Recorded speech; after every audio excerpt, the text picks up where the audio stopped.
하나님이 이 모든 말씀으로 말씀하여 이르시되 나는 너를 애굽 땅 종되었던 집에서 인도하여 낸 내 하나님 여호와니라. 너는 나 외에 다른 신들을 내게 두지 말라. 아멘. 우리 함께 기도하겠습니다. 하나님 감사합니다. 하나님 이 시간 우리가 함께 이제 말씀 들으려고 합니다. 하나님 말씀 들을 때에 우리의 귀를 열어주시고 우리의 마음을 열어주시고 우리가 집중하게 하여 주시고 하나님의 음성에 귀 기울임을 통하여 내 인생에 하나님의 역사가 무엇이며 하나님의 뜻이 무엇이며 내가 어떠한 그리스도인으로 이 땅 가운데 살아가야 되는지 고민할 수 있는 주의 청년들 되게 하실 걸 믿사오며 살아계신 예수님의 이름으로 감사하며 기도했습니다. 아멘. 오늘부터 이제 출애굽기 20장을 들어갑니다. 출애굽기 20장은 여러분들 알다시피 매우 유명한 성경이라고 할 수 있어요. 왜냐하면 이 바로 우리가 잘 알고 있는 십계명이 이 출애굽기 20장에 등장하고 있기 때문에 그렇습니다. 그래서 이 출애굽 십계명이라는 것은 우리는 그냥 생각하기에 이제 10가지 계명이라고 생각하고 우리가 지켜야 될 하나님의 명령, 우리가 순종해야 될 거고 우리가 이걸 지킴을 통해서 하나님의 백성이다라는 것을 증명할 수 있는 것이라고 생각할 수 있습니다. 맞습니다. 근데 우리가 흔히 말하는 십계명이라는 것은 성경 원어 성경에 등장하지가 않습니다.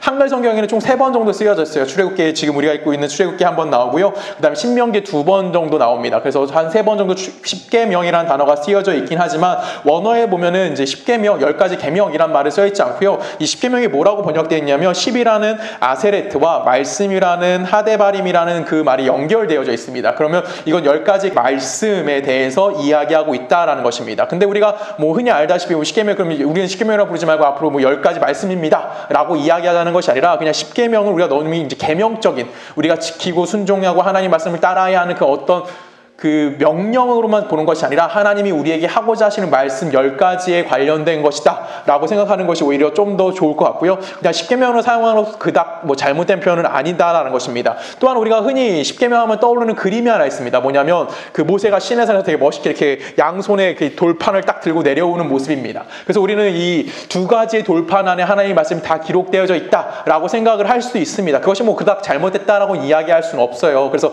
뭐 한쪽 면에는 1부터 4계명 하나님과 관련된 언약이고 그 다음에 그 한쪽 다른 면에는 뭐 5계명부터 10계명 인간 사이에 관련된 언약이다 라고 해서 이 2가지의 돌판을 모세가 들고 내려왔다 라고 우리는 흔히 생각할 수도 있습니다. 근데 이거를 그냥 단순하게 그렇게만 보는 것보다는 오히려 좀 더 다르게 우리가 그때 당시 문화로 생각해 본다면 오히려 이 2가지 돌판은 그냥 우리가 흔히 생각하는 하나의 계약서의 원본이고 하나의 복사본이라고 생각하는 게 좋아요. 그러니까 한쪽 판에 다 써져 똑같은 말이 다 써 있는 겁니다. 그래서 2개로 나눠서 있는 것이 아니라 한쪽에는 하나님이 원본을 갖고 있는 거고 한쪽은 이제 이스라엘 백성에게 전해줘야 될 복사본을 갖고 있었다. 그래서 2개의 돌판은 이제 10가지의 말씀이 다 적혀 있고 하나는 원본이고 하나는 복사본이다. 뭐 이런 식으로 생각하는 것이 오히려 조금 더 여러분들이 십계명을 이해하는데 좀 더 좋지 않을까. 이건 십계명이 어떻게 만들어졌는지 이런 식의 구조에 관련된 이야기고요. 오늘 뭐 이런 얘기를 하자는 건 아닙니다. 당연히 십계명이 어떤 내용을 다루고 있는지에 대해서 우리가 이야기할 거고 이 십계명에 대해서 우리가 곰곰이 생각해 볼 겁니다. 그리고 이 십계명을 가지고 우리가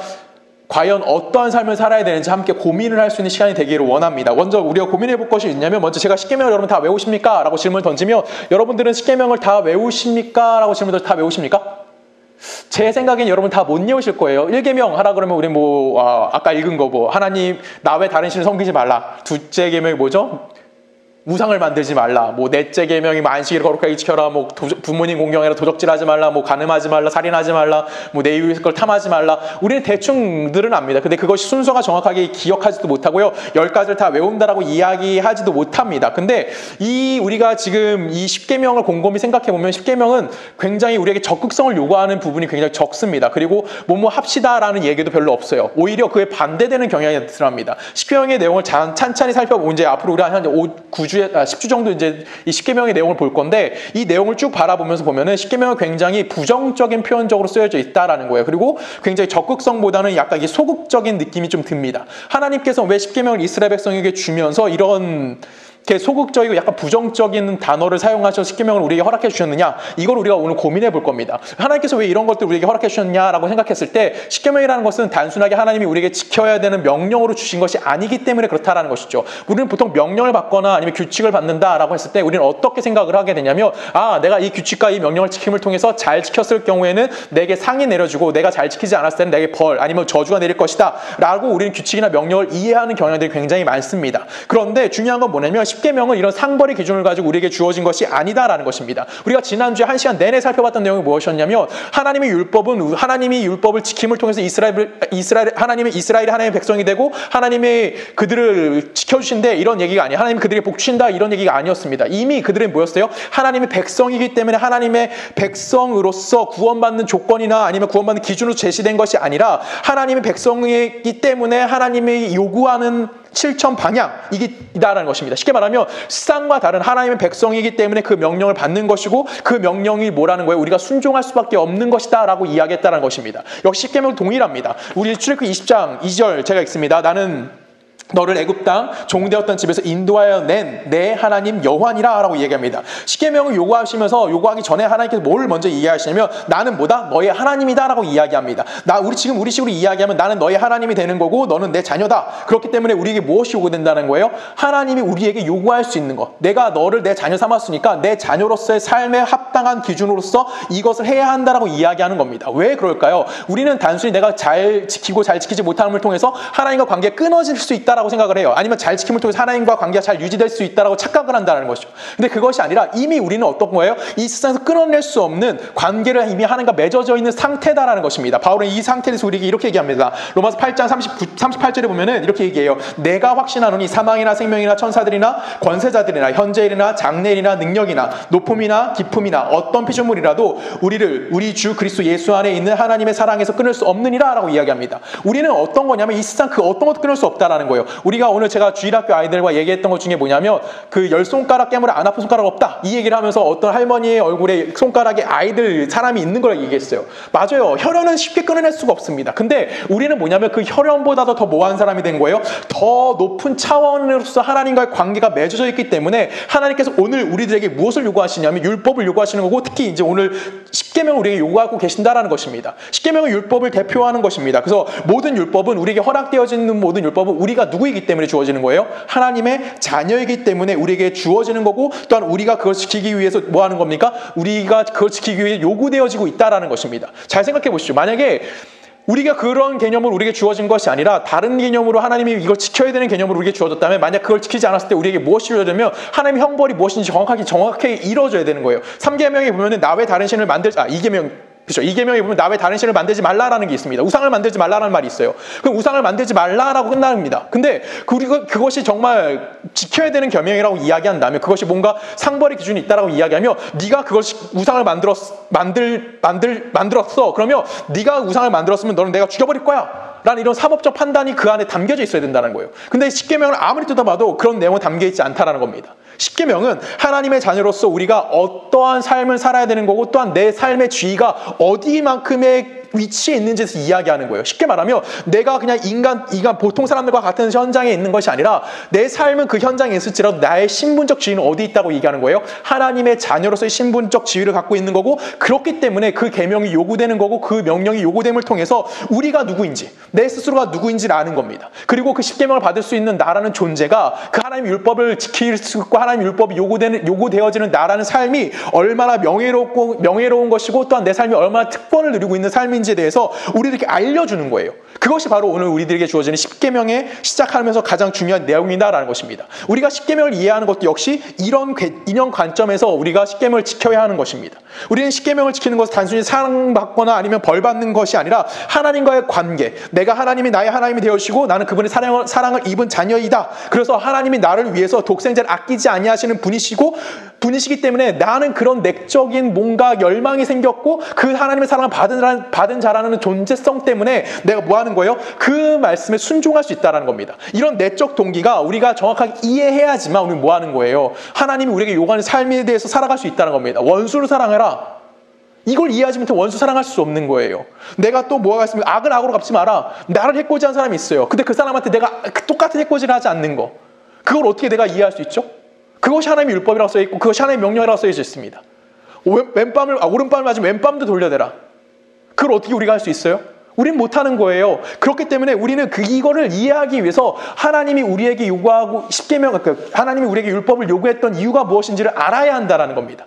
근데 우리는 항상 문제점이 걸리는 게 있어요. 뭐냐면 하나님 율법이 주어진 이 출애굽기를 생각하면서 우리 이 출애굽기라는 이 제목 때문에 우리는 어디에 집중하게 되냐면 성경이 이야기하는 것에 집중하지 않고 오히려 여기 등장하는 다른 이야기들에게 좀 더 집중하는 경향이 너무나 많다는 겁니다. 뭐에 그럴까요? 출애굽입니다. 애굽을 탈출했어. 애굽을 탈출하기 위해서 하나님이 애굽 땅에 10가지 재앙을 내림을 통해서 바로에게 엄청난 시련을 주셨고 그래서 바로를 이겼고 바로가 또 쫓아왔더니 홍해를 하나님이 갈라주셨고 그 홍해의 마른 땅을 건너가서 음식이 없었더니 하나님이 그들에게 만나를 주셨고 고기 먹고 싶다니 메추라기 보내주셨고 물고기가 그리고 물이 없다고 하니까 바위에서 물이 솟아나게 했고 구름기둥과 불기둥으로 이스라엘을 지키셨어. 우와 대단한 하나님이야 라는 우리는 기적적인 하나님을 가지고 출애굽기의 내용을 살펴보려고 하고 출애굽기를 이해하려는 생각이 너무나 많다라는 겁니다.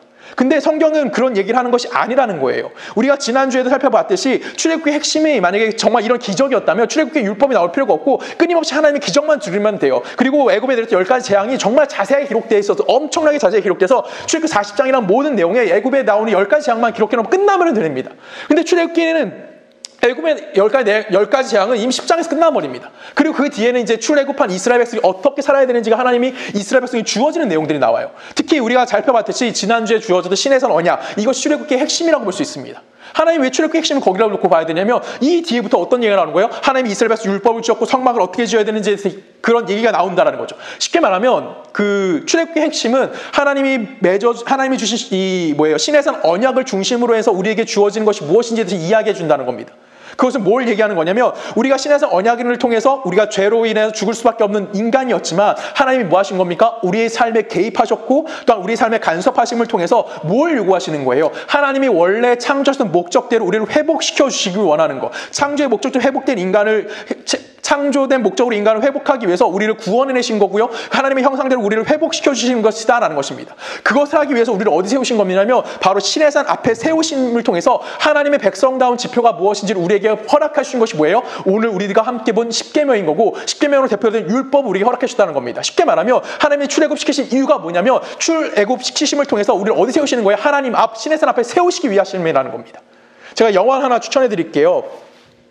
제가 굉장히 재밌게 본 영화고 몇 번 본 영화입니다. 뭐냐면 블라인드 사이드라는 영화인데 이거는 그 미국의 미식축구 선수인 마이클 오어의 실화를 바탕으로 해서 만들어진 영화입니다. 영화 보면 굉장히 재밌습니다. 영화의 내용은 간단해요. 어떤 돈 많은 백인 부부가 가난하고 보잘것없지만 굉장히 좀 덩치 좋고 힘 좋은 그 흑인 아이를 입양을 했죠. 나중에 입양을 합니다. 입양을 해가지고 그를 도왔고 그의 인생을 변화시켜줬다. 어떻게 보면 굉장히 선한 일을 베풀었고 그 선한 일 때문에 어떤 일이 됐다고 보냐면 이 아이의 인생을 변화시켰다라고 이야기를 볼 수도 있습니다.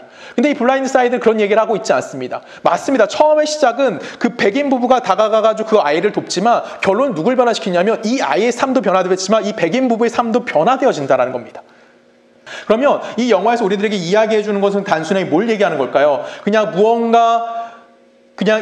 누군가의 도움 때문에 삶이 변화된 것이 아니라 서로 영향을 줌을 통해서 서로에게 선한 영향을 미쳤다라는 것이 이 블라인드 사이드가 우리들에게 이야기해 주는 겁니다. 우리의 삶이 그럴 수 있다라고 이제 그 영화 속에서 우리에게 녹여서 이야기해 주는 거예요. 근데 우리가 하나 생각할 건 뭐냐면 그냥 단순히 우리가 영화를 보면서 이 영화의 주인공 그 엄마 역으로 나오는 사람이 누구냐면 산드라 블록입니다. 산드라 블록이 와 너무 이뻐. 와 산드라 블록 보고 있으니까 너무 행복해. 와 너무 이쁜 거 아니야? 라고 생각한다던가 아니면 영화 중간중간 나오는 미식축구 경기가 너무 멋있으니까 이 축구 경기에만 집중한다고 우리가 영화 얘기를 하지 않고 영화가 이야기하는 내용을 말하는 것이 아니라 그것을 생각해내는 것이 아니라 영화의 한 부분만을 이야기한다면 그건 영화를 보따구로 이야기할 수가 역시 없다라는 거예요. 우리가 지금 출애굽기를 어떻게 보고 있냐면 이런 사건에만 집중하고 있다는 겁니다.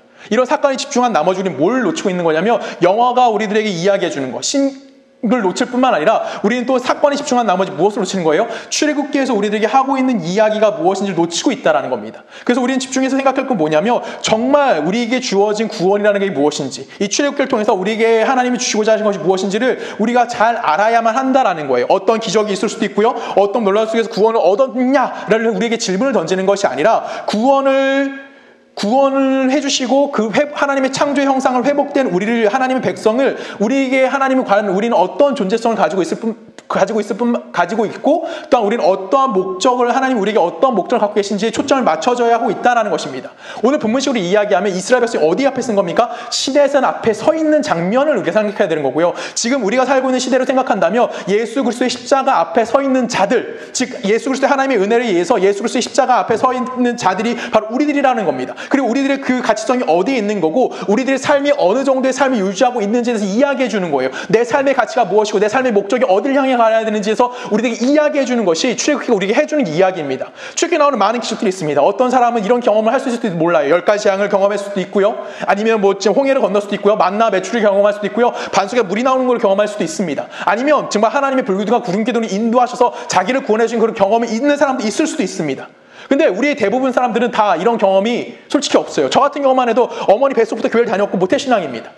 제가 뭐 엄청난 뜨거운 경험이 있을까요? 하나님이 정말 나를 사랑하시는 폭발적으로 내가 그 경험한 격을 쉽게 얘기하라면 솔직히 구체적으로 이야기하기 어렵습니다. 그냥 저는 여기까지 와 있고 지금 내가 예수를 믿는다고 고백할 수 있는 거예요. 문제가 무엇이냐면 우리는 이런 경험이 있어야지만 내가 구원받았다고 착각을 하는 거예요. 근데 우리 이거 성경은 그렇게 얘기하지 않습니다. 문제는 방법이나 체험이 어떤지 간에 궁극적으로 하나님 앞에 우리가 서 있느냐 라는 것을 우리에게 질문을 던지는 겁니다. 하나님이 우리를 구원하신 이유가 내가 너를 구원받고 끝이라고 이야기하는 것이 아니라 너를 구원내심을 통해서 어디 앞에 쓰게 만드는 거예요? 하나님 앞에 쓰게 만들어주는 겁니다.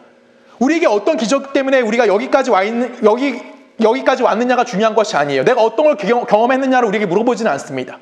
지금 우리에게 뭘 물어봅니까? 우리가 가장 중요하게 대답해야 되는 건 뭐냐면 지금 여기에 와 있다는 것을 우리가 기억해야 되는 거예요. 어디에 서 있는 겁니까? 하나님의 신의 산 앞에 서 있는 거고요. 우리는 십자가 앞에 서 있는 자들이라는 겁니다. 죄와 사망으로부터 하나님의 구원을 얻어낸 자들이고 이 얻음을 통해서 우리는 뭐 하는 거예요? 하나님의 형상을 회복하는 거고 하나님의 영광의 찬송으로서 우리를 인도하시는 그 삶 속에서 이미 하나님은 우리의 인생에 개입하셨고 그 개입하신 우리 그 인생을 살아가고 있는 주님에 대해서 우리들에게 이야기해주고 있다는 겁니다. 그래서 우리는 누굴 고백할 수 있는 거냐면 창조주 하나님을 고백할 수 있는 거고 내 삶에 섭리하신 하나님을 고백할 수 있는 거고 뿐만 아니라 우리가 종말론적으로 지난번에 얘기했던 종말적인 하나님 어떤 하나님이에요? 심판자 되시는 하나님으로서 공의로운 하나님이 어떤 분이고 은혜로운 하나님이 어떤 분이고 복된 하나님이 어떤 분인 것이 어떤 하나님인 것인 거에 대해서 우리가 뭐라는 거예요? 증거가 되어질 수 있다는 겁니다. 내 삶이 그 앞에 뭐가 되는 겁니까? 증인된 삶이 되는 거고요. 내가 하나님의 통치를 살아내는 거고 그 통치 안에서 그것을 실현시키는 사람으로서 이 땅 가운데 서 있는 사람이라는 것을 신앙적 자각을 우리는 가지고 있어야 한다는 겁니다. 내가 이런 신앙적 자각을 가지고 있다 라는 것은 내가 결론적으로 무엇을 회복하는 겁니까? 하나님의 창조의 목적을 회복한 자라는 거예요. 내가 이 창조의 목적을 회복했다는 것은 쉽게 말하면 구원받은 자라는 거고 구원받은 자로서의 존재성을 갖고 있는 거고 가치를 갖고 있는 거고 내 삶의 목적이 무엇인지를 온전히 알고 있는 거고 그 가치를 가지고 내가 무엇을 유지할 겁니까? 예수라는 공동체, 믿음의 공동체를 유지할 수 있게 되어진다는 겁니다. 그런 의미에서 우리들에게 무엇이 요구되는 거냐면 십계명이 요구되어진 거고 그래서 십계명이 어떤 겁니까? 부정적이고 소극적인 느낌이 드는 단어를 우리들에게 사용하고 있다는 겁니다. 이걸 여러분들 잘 생각하셔야 되는 겁니다. 왜 우리에게 그렇게 부정적이고 소극적인 단어를 요구하는 걸까요? 우리의 존재성을 기반으로 해서 우리에게 주어진 것이기 때문에 그렇다는 거예요. 내가 무언가 함을 통해서 이걸 지킴을 통해서 그런 존재성을 갖는 것이 아니라 이미 우린 그런 존재라는 거예요. 이미 우린 하나님의 백성인 거고 하나님이 우리를 사랑하는 존재로서 우리 안에 있다라는 겁니다. 예수 그리스도 통해서 죄와 사망에 멈춰있던 죽어갈 수 있던 우리가 이제 하나님의 영원한 생명력으로 옮겨져 있는 상태고 생명이 옮겨져 있는 나는 누구로부터? 하나님부터 무한하신 공급을 받는 자예요. 그럼 내 안에 부족한 것이 있을까요? 없을까요? 없는 거예요. 우리 이 안에서 잘 거주하고 잘 살면 되는 거예요. 그 쉽게 말하면 우리에게 주어진 이유가 무엇이냐면 네가 이 하나님의 보호하신 그 간섭하심 안에서 떨어져 나가지 않는 거. 쉽게 말하면 지금 이 상태를 잘 유지할 수 있게끔 허락되어진 거. 그걸 지키기 위해서 이 상태를 유지하기 위해서 허락되어진 것이 무엇이냐면 그것이 바로 십계명이다라는 것입니다. 그래서 십계명은 약간 소극적인 거예요. 그래서 십계명은 부정적인 단어로 사용되고 있다는 겁니다. 뭘 깨지 말라는 거예요? 이런 신앙의 공동체를 깨지 말라라는 겁니다. 거듭난 자로서 하나님의 창조의 목적을 회복한 자로서 이 공동체 안에서 우리가 존재성이 어떤 거고 이 공동체가 어떤 존재성을 가지고 있는 거고 내가 어떤 존재와 관계를 맺고 있는지에 대해서 이야기해 주는 거. 그것이 무엇입니까? 십계명이다라는 겁니다. 마태복음 5장에 보면 이렇게 표현합니다. 5장 16절입니다. 이같이 너희 빛이 사람 앞에 비치게 하여 그들로 너희 착한 행실을 보고 하늘에 계신 너희 아버지께 영광을 돌리게 하라 라고 얘기합니다. 이 앞에 무슨 얘기 나옵니까? 당연히 우리 잘 알다시피 지난주에 봤어요. 빛과 소금의 얘기합니다. 너희 세상에 비치고 너희 세상 소금이다 라고 얘기합니다. 하나님이 우리를 향해서 너희 세상에 빛이야 너희 세상 소금이야 라고 얘기해요. 이미 우리는 그런 존재가 됐다라는 겁니다. 우리가 하나님의 존재성을 가진 저로서 뭐라는 거예요? 내가 빛과 소금이 되기 위해서 무언가 노력하는 것이 아니라 빛과 소금으로서 삶을 살라는 거예요. 이건 단순히 윤리적으로 살라는 것이 아닙니다. 어떤 걸 얘기하는 거죠? 우리가 어떤 삶을 사는 거예요? 하나님의 백성으로서의 삶을 살아내는 거. 성경이 이야기하는 삶을 사는 거고요. 우리 안에 성도로서 요구되는 모든 삶의 모든 면이 빛과 소금의 역할을 감당해야 한다는 겁니다. 그런 것을 통해서 누가 영광을 본다는 거예요? 우리가 하나님의 빛을 드러내는 거, 그 빛이 무엇을 드러내는 겁니까? 하나님의 영광을 세상 사람들 앞에 보이게 되어진다라는 겁니다. 즉 우리의 삶의 모든 영역 속에서 내가 무엇을 드러내는 거예요? 하나님의 것을 드러내는 삶을 살고 있다라고 이야기하는 겁니다. 에베소 4장에 또한 이렇게 얘기합니다. 4장 24절입니다. 하나님을 따라 의와 진리의 거룩함으로 지으심을 받은 새 사람을 입으라. 하나님을 따라 뭐하래요? 의와 거룩함에 지으심을 받은 새 사람이라는 겁니다. 이미 죄와 사망으로부터 우리는 구원받은 새 사람이 되었어요. 근데 우리는 어딜 따라가는 겁니까? 의와 진리를 따라가는 거예요. 그리고 그 거룩함을 지음받은 새 사람으로서 삶을 살아가는 겁니다. 내가 있는 그곳에서 무엇이 이루어지는 거예요? 새 사람이라는 건 하나님의 통치를 이루어지는 삶을 살아가는 겁니다. 하나님의 통치라는 것은 나라는 존재성이 하나님을 모르고 죄 가운데 살아가고 있다가 이제는 내가 회복되어짐을 통해서 뭘 하는 거예요? 세상 속에 구별된 삶을 사는 겁니다. 어떤 구별 가지고 사는 걸까요? 하나님의 하나님 되신, 하나님 만들어내신 삶, 하나님 만들어내신 인격, 하나님의 사람으로서의 반응, 하나님의 사람으로서 살아가는 모든 삶의 실천 과제, 이런 모든 것들이 우리 안에서 무엇을 요구되는 거예요? 하나님의 거룩한 새 사람으로서의 모습으로서 요구되어지고 있다는 겁니다. 한국교회가 여기에 굉장히 약한 모습을 보입니다. 한국교회는 구원을 너무 협소적으로만 생각해요. 그래서 어떻게 생각하냐면 내가 구원받았어. 그러고 나서 끝이 납니다. 그 구원받은 자로서 내가 빛과 소금의 역할을 어떻게 해야 된다라는 이야기를 하지 않아요. 예수 믿고 천국 가는 거 맞습니다. 근데 그걸 거기 안에만 뭐 하는 거예요? 세상의 구별이 그 안에만 존재한다고 생각하는 겁니다. 우리가 교회에 나와서 예배 드리는 거, 그것이 우리는 뭐라고 얘기하는 거야? 우리는 빛과 소금이다라고 이야기하고 있다는 거예요. 그것이 내가 빛과 소금의 역할을 다 했다라고 이야기한다는 겁니다. 근데 결코 그렇지 않다라는 거예요. 예수 천당 보시죠. 이 구호 아래만 멈추지 말라는 거예요. 예수 천당 불신족 맞습니다. 이것 때문에 구원받은 사람들 많아요. 그렇다고 우리가 여기에만 멈춰 있다면 하나님이 우리에게 요구하는 삶을 놓쳐버리는 거예요. 단지 나는 하나님 백성이 됐어 끝이 되는 거죠. 거기서 끝내지 말라는 겁니다. 하나님 백성이 됐으면 하나님 백성으로서의 삶, 즉 하나님의 창조에 하나님의 형상을 회복하는 자, 하나님의 형상을 닮아가는 자, 하나님의 형상을 지음받은 삶이 어떠한지를 우리가 이 땅 가운데 모여야 되는 걸 보여주어야 한다는 겁니다. 그것이 지금 어떤 모습입니까? 바로 여러분들의 삶의 모습인 겁니다. 우리 모두의 삶이 거기에 있다라는 거예요. 우리 각자의 삶이 이미 그런 삶을 보여주고 있다라는 겁니다. 여러분 기도하실 때 뭐라고 기도하십니까? 우리 크게 기도할 때 이렇게 기도해요. 하나님 지금 코로나 때문에 이 나라가 힘듭니다라고 이야기합니다. 이 나라가 너무나 힘들어요. 너무나 아파요. 너무나 고통스러워요. 라고 얘기합니다. 빨리 이 나라의 코로나를 해결해 주십시오라고 기도해요. 아니면 회사에서 하나님 내가 회사에서 신앙생활 잘할 수 있도록 내 주변에 신앙생활 잘할 수 있는 사람들만 있게 해주세요 라고 기도할 수도 있습니다. 그래서 내가 정말 교회뿐만 아니라 회사에서 신앙생활 열심히 할 수 있는 사람이 될 수 있습니다. 되고 싶습니다 라고 이야기할 수 있어요. 근데 우리는 이런 기도에 앞서 더 먼저 해야 되는 기도가 있습니다. 그것은 무엇이냐면 내가 믿지 않는 사람들 속에서 인간의 됨됨이가 무엇이고 또한 내 인격이 무엇이고 윤리와 상식과 경우가 어떤 건지에 대해서 그들과 다를 수 있게 해달라고 기도해야 되는 거예요. 내가 이해관계를 쫓지 않고요. 자존심을 내세우지 않고요. 경쟁할 줄 모르는 이 세상 속에서 내가 그런 자들과 다른 삶을 살고 있다는 것을 보여주어야 된다는 겁니다. 내가 기도하는 것은 무엇이에요? 내 위치, 내 자리, 내 현재, 내가 하나님의 사람을 잘 살아내고 싶습니다라고 고백해야 되는 거예요. 제가 기도 제목이 하나 있다고 얘기했어요. 뭐죠? 대답했었죠. 뭐죠? 예수님 잘 믿는 사람. 제 유일한 기도 제목입니다. 내가 어느 순간에 있던지 간에 예수 믿는 사람으로 살아내는 거. 내가 어디에 있던 건지 예수 믿는 사람으로서 내 삶을 살아낼 수 있는 거. 그것을 내가 이해해야지만 원수를 사랑할 수 있는 거고요. 나를 핍박하는 자를 위해서 기도해 줄 수 있는 거고요. 나에게 악한 짓을 하는 자를 위해서 내가 그 악을 갚지 않을 수 있는 거고 오른밤 맞은 거 왼밤도 돌려댈 수 있다는 겁니다. 이걸 문자 그대로 오른밤 맞으면 왼밤 때리세요라고 하라는 것이 아니에요. 정말 그렇게 하면 미친놈 소리 듣는 거죠. 그런 얘기하는 거 아니잖아요. 지금 내 현장에서, 내 환경에서, 내 자신 속에서, 내 처지 속에서 내가 하나님을 모신 자로서 내 삶이 이 세상과 얼마나 다른 자, 내가 이웃의 것을 뺏지 않아도 내 필요가 이미 하나님부터 다 공급되어지고 있습니다라고 고백할 수 있는 자, 그것에 대해서 우리들에게 요구하는 겁니다. 그것이 바로 십계명이 우리에게 요구하는 삶의 가장 기본적인 모습입니다. 우리가 예수 믿는 자로서, 내가 하나님의 백성된 자로서 어떤 삶을 사느냐, 하나님 내게 뭔가 필요하기 위해서 당신으로부터 공급되어지고 있는 삶을 누리고 있습니다라고 고백하는 삶, 그 삶이 여러분들이 요구되고 있는 겁니다. 마태복음 가볼까요? 마태복음 22장입니다. 22장 37절 제가 읽습니다. 예수께서 이르시되 내 마음을 다하고 목숨을 다하고 뜻을 다하여 주 너희 하나님을 사랑하라 하셨으니 이것이 크고 첫째 되는 계명이요 둘째도 그와 같으니 내 이웃을 내 자신과 같이 사랑하라 하셨으니 이 두 계명이 온 율법과 선지자의 강령이니라 라고 합니다. 율법학자가 예수님에 찾아옵니다. 그리고 묻습니다. 예수님, 율법 중에서 가장 큰 계명이 뭡니까? 라고 질문을 던져요. 이때 예수님 뭐라고 대답하십니까? 하나님을 사랑하고 이웃 사랑하라. 끝이었어요. 하나님을 사랑하고 이웃을 내 몸같이 사랑하라. 근데 왜 사랑하라 하셨을까요? 이것이 마지막 그 40절에 보면은 율법과 선지자의 강령이다라고 얘기합니다. 율법과 선지자는 구약 전체를 상징하는 거거든요. 그러니까 구약 전체에서 우리에게 이야기해 주고 뭐라는 거예요? 하나님을 사랑해, 이웃을 내 몸같이 사랑해라고 얘기합니다. 왜 사랑이라는 개념을 가지고 예수님이 말씀하셨을까요? 이 답을 알아야 되는 거예요. 십계명으로 대표되는 율법의 내용은 하지 말라라는 것의 최소한의 요구들이 담겨져 있어요.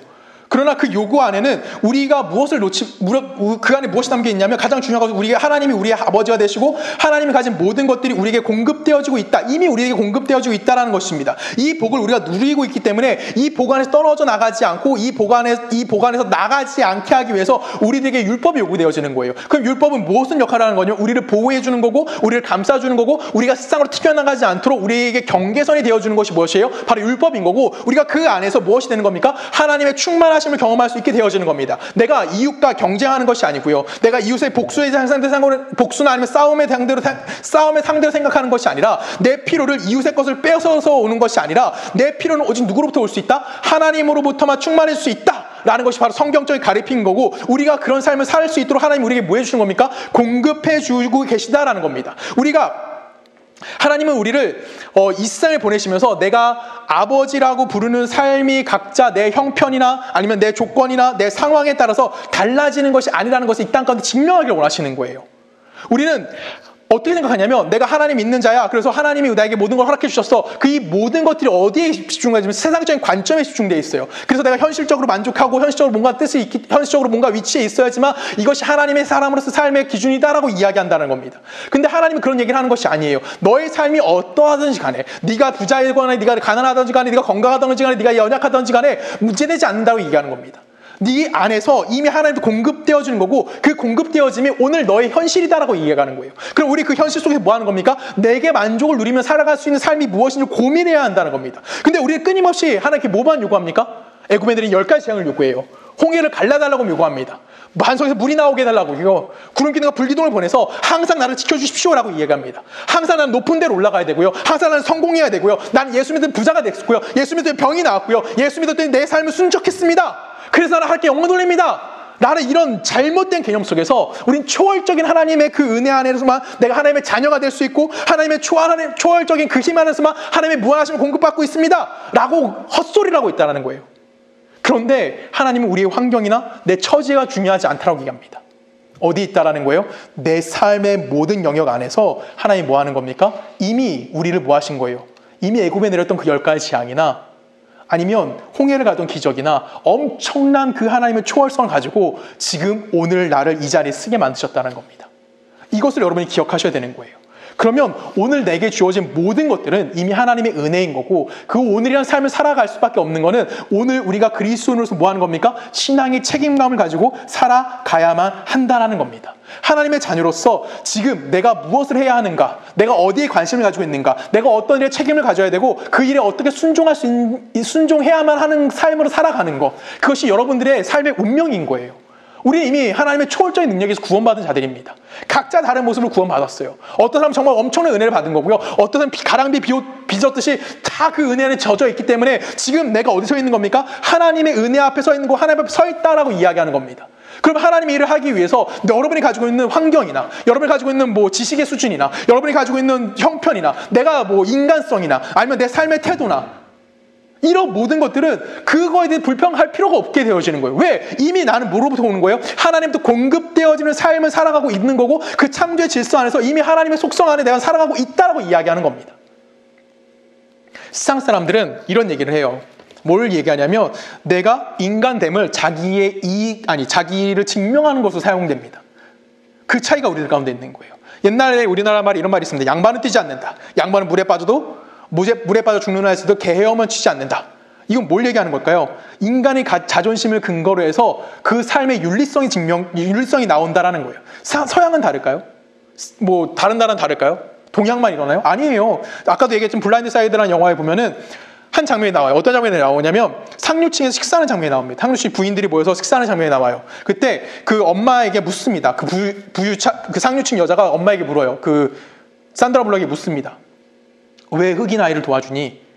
그때 그렇게 물어보면서 뭐라고 또 거기에 덧붙여 말을 하냐면 네가 상류층으로서 책임감 때문에 그렇게 하고 있니? 라고 질문을 합니다. 그게 뭔 얘기일까요, 이게? 상류층으로서 자부심을 가지고 내가 상류층이기 때문에 뭐 하는 거야? 남들보다 내 행위를 의로움으로 증명하고 싶어하는 생각이 나오는 대상이 있다는 것이죠. 세상은 결국 뭘 증명하냐면 내가 너와 다름을 증명하는 겁니다. 내가 너보다 윤리성이 뛰어나고 내가 너보다 뭔가 가지고 있고 내가 너보다 뭔가 다른 걸 가지고 있어. 내가 너와 차원이 다른 것을 증명하는 통해서 자기 자신이 어떠한지를 증명하고 있다는 거예요. 근데 신앙은요, 그렇지가 않다는 겁니다. 신앙적인 모든 행위와 모든 동기는 어디에 근거를 두고 있냐면 나됨을 증명하는 것이 아니라 하나님의 사랑이 어떤 건지를 근본을 바탕을 두고 증명되어지고 있다는 거예요. 그래서 예수님이 율법학자에게 사랑을 말씀하신 이유가 여기에 있다는 겁니다. 왜 그럴까요? 사랑은 하나님의 속성이에요. 하나님이 그 사랑 가지고 뭘 만드셨습니까? 이 땅을 창조하셨고요. 이 땅의 주인공으로 우리를 만들어 주신 거예요. 그 사랑이 없었다면 우리는 이 땅에 존재할 수가 없는 자들입니다. 그런데 우리가 그 책임을 하지 않고 있다는 거예요. 잘 생각해 보십시오. 자연의 계절이 바뀌어요. 태양이 떠오르고 태양이 내려갑니다. 계절이 바뀌어요. 추위가 오고요. 더위가 옵니다. 이걸 통해서 이 자연은 뭘 증명합니까? 하나님 되심을 끊임없이 증명하고 있다는 거예요. 근데 이 자연과 비교할 수도 없는 하나님의 엄청난 은혜를 받은 자, 하나님의 엄청난 사랑을 받은 자, 엄청난 큰 증거물이 바로 뭐예요? 구원받은 우리들이라는 거예요. 우리는 그 사랑을 뭐 하는 거예요? 그 사람의 책임을 가지고 내가 그 삶을 살아가고 있어야 돼요. 쉽게 말하면 내가 살아있음을 통해서 내가 저들과 다름에 대해서 이야기하는 겁니다. 세상 사람들은 저 사람이 실력이 있어야 되고 저 사람이 윤리적으로 뛰어나야 된다고 이야기해야 되는데 그들이 우리를 바라면서 저 사람은 윤리적이지도 않은데 저 사람은 뛰어난 것도 없는데 저 사람은 뭔가 다른 것 근데 왜 저 사람은 다르지? 라고 그런 근본적인 질문이 나올 수 있는 삶을 살아야 한다는 거예요. 우리가 잘남을 증명하는 것이 아니에요. 저 사람 잘난 척하는 것 같지 않은데 저 사람 위선적이지 않는데 근데 왜 저 사람은 우리와 다르지? 라고 이야기하는 삶을 살아내는 거. 그것이 예수 믿는 자로서의 우리의 존재성인 거고 그것이 우리가 신앙생활하면서 증언해야 하는 삶의 모습이라는 겁니다. 이것은 여러분이 높이 있다던가 여러분이 낮은 삶을 산다는 것과 우리의 환경이나 조건 안에서 차별함이 없는 거예요. 내가 가난하면 가난한 것 안에서 신앙을 증명하는 겁니다. 내가 부자면 부자로서의 삶 안에서 뭘 증명하는 거예요? 내가 하나님의 백성으로서의 삶이 무엇인지를 증명해야 되는 거예요. 하나님의 사람으로 사는 일은 환경적인 것에 아니면 조건적인 것에 달려있지 않다라고 이야기하는 겁니다. 우리의 인생은 내가 어디에 있다고 생각해야 되는 거예요? 하나님 안에 있다고 생각해야 돼요. 근데 우리는 세상적인 걸 갖고 와서 자꾸만 증명하려고 해요. 세상적인 가치 없다는 것이 아닙니다.